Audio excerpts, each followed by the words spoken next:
একজন পুরুষ নিজের জন্য কিছুই করে না, এরপরেও সারাদিন শেষে তুমি আমার জন্য কি করেছো। যদি এই কথাগুলো বলতে চাই তাহলে মাস লেগে যাবে। আমি কনফার্ম মাস লেগে যাবে, মানে দু এক মিনিটে দু এক কথায় বোঝানো সম্ভব না। তবে সংক্ষিপ্ত আকারে বলতে পারি বা বলছি, সেটা আপনাদের বুঝতে হবে, তাই না? সেটা আপনাদের বুঝতে হবে। এখন বর্তমান সময়ে কিছু কিছু জিনিস লক্ষ্য করবেন, যেমন পুরুষের মাথার চুল অনেকটাই অল্প বয়সে পেকে যায়। কেননা এই জন্য পাকে সাংসারিক চাপ, নিজের চাপ, সাংসারিক খরচ, সংসার কীভাবে চলবে ইত্যাদি থেকে শুরু করে সকল চাবি একমাত্র একজন পুরুষের মাথায় পড়ে।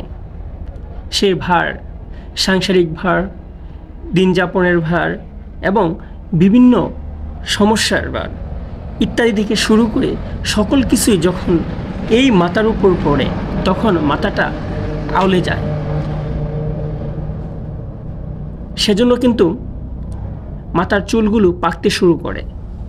আর এই মূল কারণ হচ্ছে, যখন পকেট ফাঁকা থাকে, পরিবারের চাহিদা পূরণ করতে পারে না, পরিবারের নানান অভাব অনটন, পরিবারের এই চাহিদা ওই চাহিদা ইত্যাদি সকল চাহিদা, যেগুলো বলতে গেলে সারা দিন সারা মাসও ফুরাবে না। তো নিত্যদিনের চাহিদা, নিত্যদিনের ছেলেদের প্রেশার, সেই প্রেশার কমার মতো না। কেননা প্রতিটা সেকেন্ডে তাদের উপর নির্মম চাপ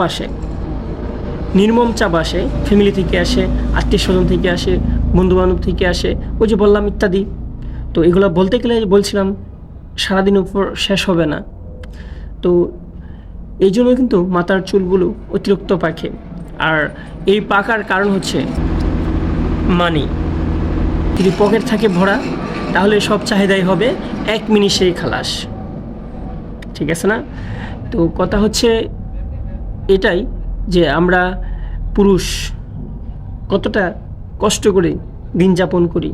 যদি এই কথাগুলো বলতে চাই তাহলে মাস লেগে যাবে। আমি কনফার্ম মাস লেগে যাবে, মানে দু এক মিনিটে দু এক কথায় বোঝানো সম্ভব না। তবে সংক্ষিপ্ত আকারে বলতে পারি বা বলছি, সেটা আপনাদের বুঝতে হবে, তাই না? সেটা আপনাদের বুঝতে হবে। একজন পুরুষ নিজের জন্য কিছুই করে না, নিজের জন্য কিছুই রাখে না, এরপরেও সারাদিন শেষে তুমি আমার জন্য কি করেছো, এই কথাটা যদি আপনারা ফুল শুনতে চান তাহলে ভিডিওর কমেন্ট বক্সে জানাবেন। আমি আর একটা ভিডিও নিয়ে আসবো। ধন্যবাদ।